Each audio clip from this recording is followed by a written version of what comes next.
बिलासपुर गांव में सुजाता अपने पति रघु और अपने बेटे सौरभ के साथ रहती थी। सुजाता की एक सौतेली बेटी भी थी जिसे वो बिल्कुल भी पसंद नहीं करती थी।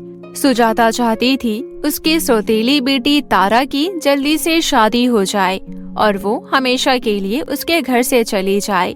सुजाता जब देखो तारा के ऊपर अपना हुक्म चलाया करती और घर का सारा काम तारा से ही करवाती थी। बेचारी तारा चुपचाप बिना कुछ बोले दिन भर घर का काम किया करती थी। ऐसी ही एक दिन सुजाता तारा को डांटते हुए बोली, सुन तारा, जल्दी से गंदे कपड़े धो डाल। जब देखो आराम करती रहती है। ससुराल जाकर हमारे नाक कटवाएगी क्या? बेचारी तारा रोते हुए सारे गंदे कपड़े धोने लगी। काश मेरी माँ जिंदा होती तो मुझे ये सब काम नहीं करना पड़ता। सौतेली माँ तो मुझे हर समय परेशान करती रहती है। इससे अच्छा तो मैं मर ही जाती। उसी शाम, ओ महारानी, अब आराम ही करती रहेगी या खाना भी बनाएगी? चल जाकर खाना बना कर ला। तारा रसोई में जाकर खाना बनाने लगी। जब खाना बनकर तैयार हो गया तब वो सभी को खाना परोसने लगी। सुजाता खाने का एक निवाला खाते ही गुस्से में बोली, छी छी, कितना बेस्वाद खाना बनाया इस लड़की ने। इस लड़की ने तो सारा राशन ही बर्बाद कर दिया आज। ये कहते हुए सुजाता ने गुस्से से खाने की प्लेट जमीन पर फेंक दी।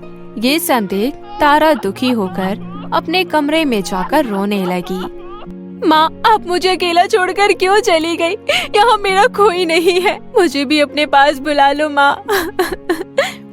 ये कहते हुए तारा रोने लगी और रोते रोते सो गई। फिर अगली सुबह तारा रसोई में खाना बना रही थी। तभी वहाँ सुजाता आई और बोली, सुन रही, होली का त्योहार आने वाला है। घर में बहुत सारा काम पड़ा है। पूरे घर की साफ सफाई और बहुत सी तैयारियां भी करनी है। माँ, आप चिंता न करें, मैं सब कर दूंगी। होली का नाम सुनते ही एक पल के लिए तारा को अपने पुराने दिन याद आ गए। वो भी क्या दिन थे जब माँ जिंदा थी। माँ मेरे लिए गर्मा गर्म गुजिया बनाती थी और मैं अपनी सहेलियों के साथ मिलकर होली खेला करती थी। कितना समय हो गया है होली खेले हुए, अब तो सिर्फ पुरानी यादें ही रह गई है। कितना शौक था मुझे होली खेलने का, लेकिन जब से सौतेली माँ घर आई है तब से मैं होली कभी खेल ही नहीं पाई। बस सारा दिन भर होली के दिन घर का काम करती रहती हूँ। तभी सुजाता का बेटा सौरभ शोर मचाते हुए आया और बोला, माँ, होली आने वाली है, मुझे रंग और पिचकारी चाहिए। ठीक है बेटा, मैं तुम्हारे लिए शाम को बाजार से होली का सामान खरीद कर ला दूंगी।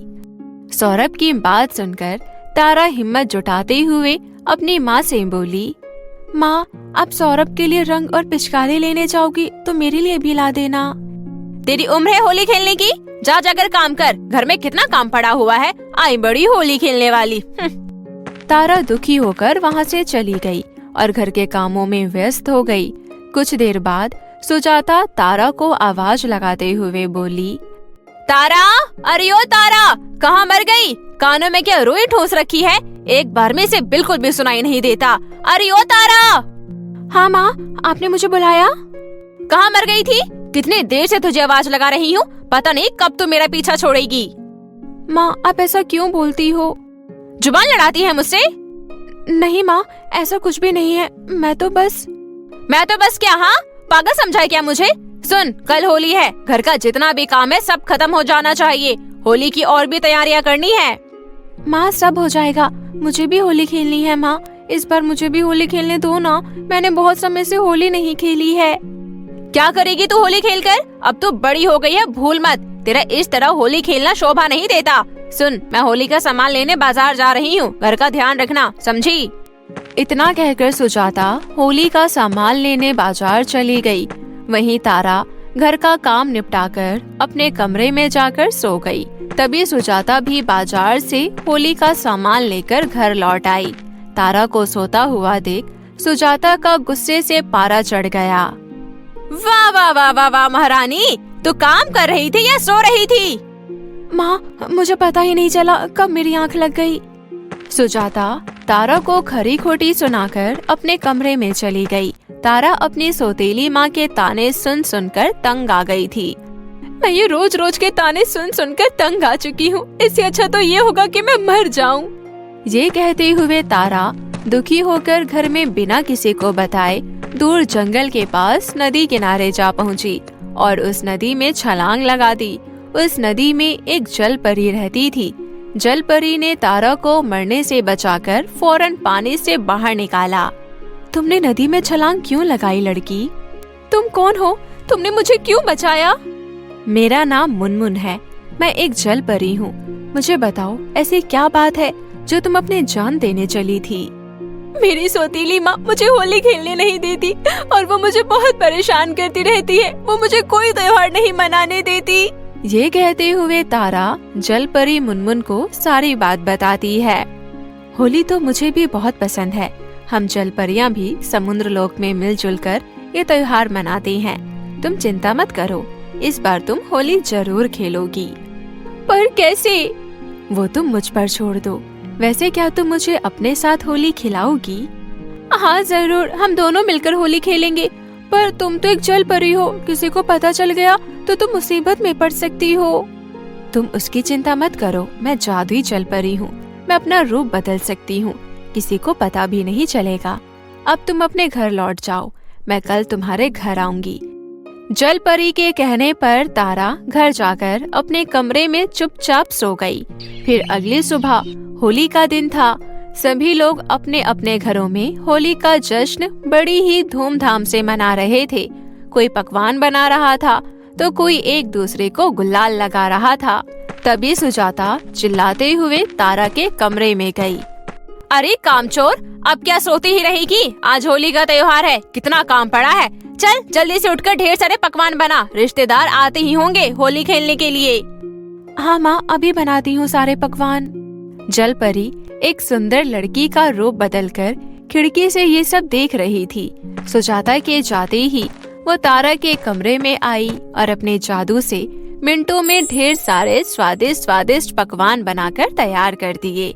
ये देखकर तारा हैरान होने के साथ साथ बहुत खुश भी थी। तारा ने जल परी का धन्यवाद किया। इतने में सुजाता जब वापस आई तो ढेर सारे पकवानों से सजी थाली देख हैरान हो गई। तूने इतनी जल्दी इतने सारे पकवान कैसे बना डाले? कहीं से कोई काला जादू सीख कर आई है क्या? नहीं माँ, सारे पकवान मैंने ही बनाए हैं। सुजाता को विश्वास बिल्कुल भी नहीं हो रहा था कि इतनी जल्दी तारा ने ढेर सारे पकवान कैसे बना डाले। तभी तारा बोली, माँ मैंने घर का सारा काम कर दिया है, क्या मैं होली खेलने जा सकती हूँ? नहीं, मैंने मना किया है ना तुझे होली खेलने से। देख अभी घर में मेहमान आते ही होंगे, उनका स्वागत कौन करेगा? तारा अपनी सौतेली माँ की बात सुनकर उदास हो गई। इतने में सुजाता के घर उनके रिश्तेदार होली खेलने आ पहुँचे। जैसे ही सुजाता गुलाल लेकर अपने रिश्तेदार को लगाने के लिए आगे बढ़ी, तभी जल परी ने अपनी शक्ति से सुजाता को जमीन पर गिरा दिया। हाय राम, मेरा पैर! मर गई रे, लगता है मेरे पैर में मोच आ गई। ये सब होली के दिन ही होना था, अब मैं होली कैसे खेलूंगी? तभी तारा दौड़ते हुए आकर सुजाता को सहारा देते हुए कमरे में ले गई और पैरों में दवाई लगाकर मालिश करने लगी। तारा अपनी सौतेली माँ सुजाता की सेवा में कोई कसर नहीं छोड़ती। ये सब देख सुजाता को मन ही मन बहुत पछतावा हुआ। मैंने तेरे साथ कितना गलत किया, फिर भी तू मेरी कितनी सेवा कर रही है। माँ आप कैसे बातें कर रही हो? अगर मेरी सगी माँ होती तो मैं उनकी ऐसी ही सेवा करती ना, आखिर तुम भी तो मेरी माँ हो। तब पास खड़ा तारा का पिता रघु ने कहा, देखा सुजाता, तुमने तो कभी तारा बिटिया की कदर नहीं की, पर इसने तुम्हें हमेशा अपनी माँ ही समझा। मैं अपने किए पर शर्मिंदा हूँ, मुझे माफ कर दो तारा बेटी। मुझसे माफी मत मांगे, भला माँ कभी बेटी से माफी मांगती है? तारा बिटिया तुम्हें होली खेलना बहुत पसंद है ना, जाकर अपनी सहेलियों के साथ होली खेल। नहीं माँ, मुझे नहीं खेलनी होली, वैसे भी आपकी तबीयत ठीक नहीं है। जब मैंने तुम्हें एक बार कह दिया कि जाकर होली खेलो तो जाओ खेलो, मैं ठीक हूँ।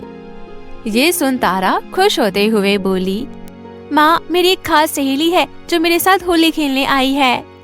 ये कहते हुए तारा ने मुनमुन जलपरी से सबको मिलवाया।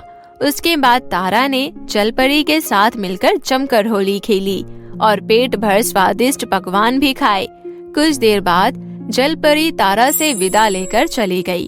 अब तारा की जिंदगी रंगों की बहार से भर गई और वो अपने परिवार के साथ खुशी खुशी रहने लगी।